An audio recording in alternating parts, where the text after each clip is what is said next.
Hey guys, it's Britt. Tonight we're here to talk for a few minutes about Chris Ballinger, who is Colleen Ballinger's older brother, his involvement in her content and her digital empire that is currently collapsing, and my thoughts about him, his wife, his family channel. And I also want to close out with some updated thoughts on Colleen herself. So if you're interested, please keep watching.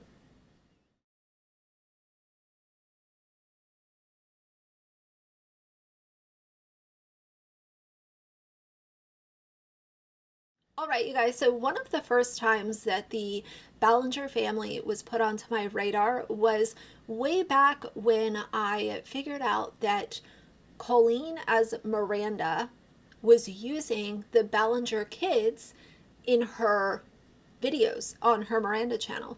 And there was one video specifically that I saw and it really stuck with me, and it still sticks with me to this day. And that was the video that she did with one of their children potty training. And she was, doing it as Miranda. It was a video on Miranda's channel. The reason that when Colleen is being talked about, the reason that there are so many different people that are also being talked about right there alongside her is because she had not only close friends working on content with her. She also had her ex-husband working on content with her. She has her current husband working on content with her. She has her best friend as her assistant, and she has worked very closely with her family members. So this is not somebody who was just a one-woman show and kept her family and friends out of it. They were right there with her making this content. And I'm going to cite IMDb here in a second for her older brother, Chris. And I've talked about the Ballinger family at length before. I'm sure that some of you guys have seen those videos. If not, I'll link some down below. But, for Chris and Jessica to allow their children to participate with Miranda's content, their kids idolized Miranda as a character. They would dress up like Miranda. They would do videos with Miranda. They would say her little catchphrases. And I do wonder, how is that going to make them feel down the road? To know that they were, without giving their proper consent, they were thrown into this YouTube arena to make content with one of the most problematic YouTubers on the platform. Despite having a very large platform, numbers don't matter. We're talking about the level of absolute disgust that Colleen has created.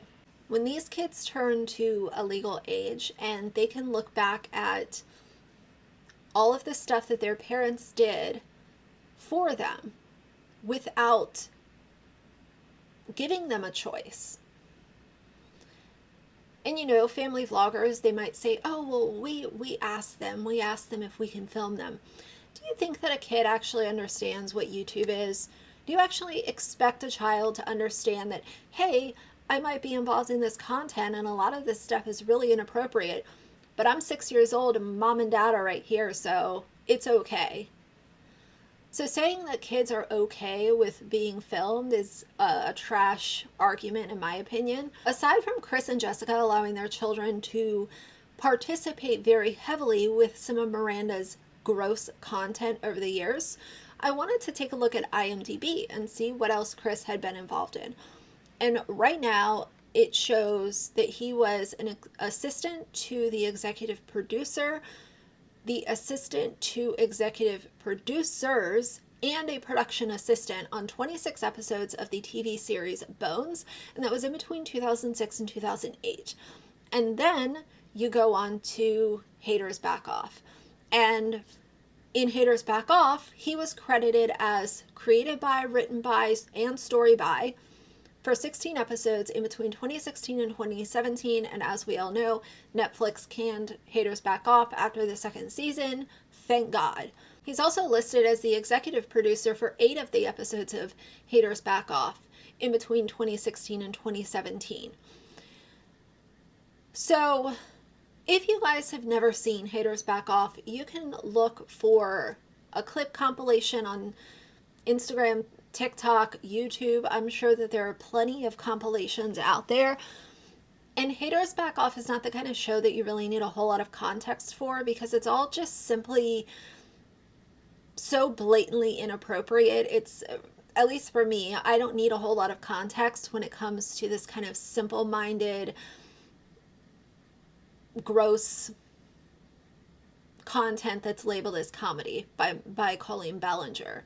Aside from the show being incredibly unfunny, let's talk about how many different times it was inappropriate, and most importantly, the overarching theme that Miranda had a very sexually inappropriate relationship with her Uncle Jim. For years, I've been saying Miranda Sings is not good for kids. Like, her demographic is children. She knows what her demographic is, and she continues to make this problematic content, whether it's her and Chris, her and Corey, her and Joshua DTV, whoever was involved in creating said piece of content. Every time I would say something about her content being so grossly inappropriate for her demographic, I was called a Karen, or somebody that was reaching, or somebody that was just a hater. And to look at how things have come full circle, I don't know what the proper outcome is for Colleen, but I would like to see Chris Ballinger also held accountable for the role that he had to play in creating the series Haters Back Off, and for allowing his young children to participate in this gross content on Miranda's channel, and Miranda being on their channel being gross and inappropriate. I think the Ballinger family has kind of built up this reputation on YouTube of being really clean cut, and how dare anyone say anything negative about the Ballinger family. I really hope that some people can, at some point, even if it's not right now, take a step back and recognize why people have been so upset about the Ballingers. Allowing this kind of content to be made, continuing to use your children as a bottom line. I've mentioned this in another video, but if you go to YouTube and you start searching the Ballinger family, their oldest child and period is one of the top search results. And I have, the first time that I did that, I was like, well, I want to make sure that it's, not just a one-time thing. Maybe YouTube is being weird.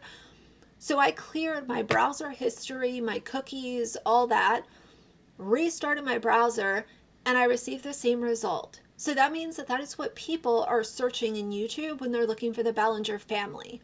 These large family channels that have management companies, I also question the management companies as well, because for them to allow this content to be made and put onto YouTube, and they're the company that are representing these toxic families that are exploiting their children, there really just needs to be, when it comes to the family vlogging side of everything, the only way that there's going to be change is if there are laws put in place. And I've already discussed a law that is being worked on for the state of Washington.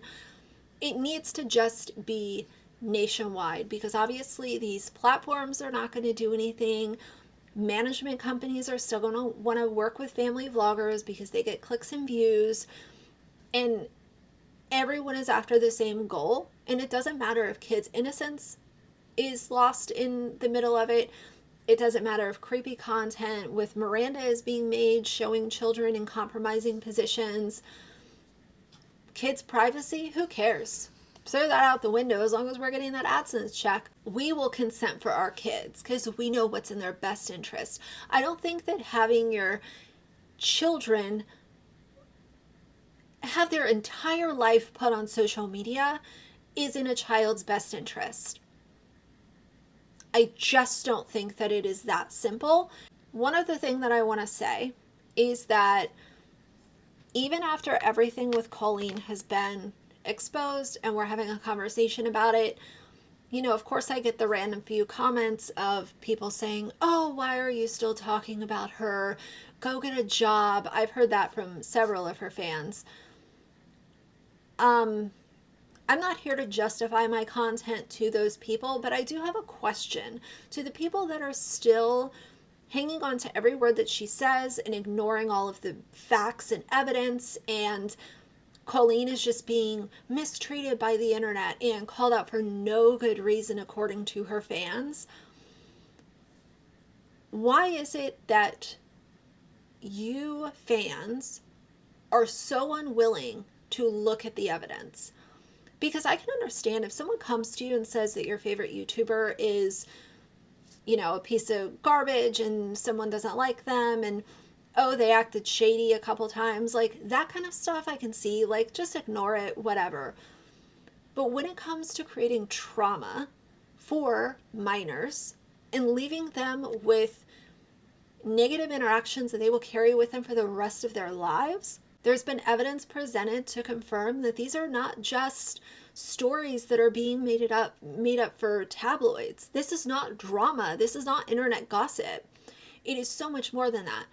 So I guess my question, if any of them happen to come across my video, is why the refusal to look at the evidence? Because anybody, even if you were, you know, younger and you grew up watching Colleen in your, you know, in your early 20s now, I would still think that you would at least be willing to, in this situation, sit back and say, maybe people are talking about Colleen for a good reason, and I shouldn't tell this random person sharing their opinion on facts on their channel to go get a job and they're bored and they're riding coattails. Because that is the cheapest argument. And maybe some of the people leaving those comments are still kids themselves. I'm not arguing with people in the comments, but I think that it's a little scary and it's kind of alarming that there are still so many people that are just willing to completely say, oh, well, you know, oh, well, she caused trauma and was sending NSFW photos of Trisha in this group chat and asking minors about their favorite sexual position and whether or not they're virgins, and just creating all kinds of toxicity and trauma for these kids. Let's just forget about all of that. And when is Colleen going to update her next upload her next vlog? I mean, what in the world, guys? Like, I would like to hear if anyone wants to sound off in the comments below. I would like to read those comments. I'm not here to argue with anyone, but I would like to read them just for my own curiosity, because I think it says a lot about internet culture that so many people are still holding on to Colleen Ballinger coming back and being relevant. Nevertheless, I think that's enough ranting for today. So if you like the video, please leave a like and a comment. And if you'd like to see more from me in the future, please subscribe. I'll see you guys soon. Bye.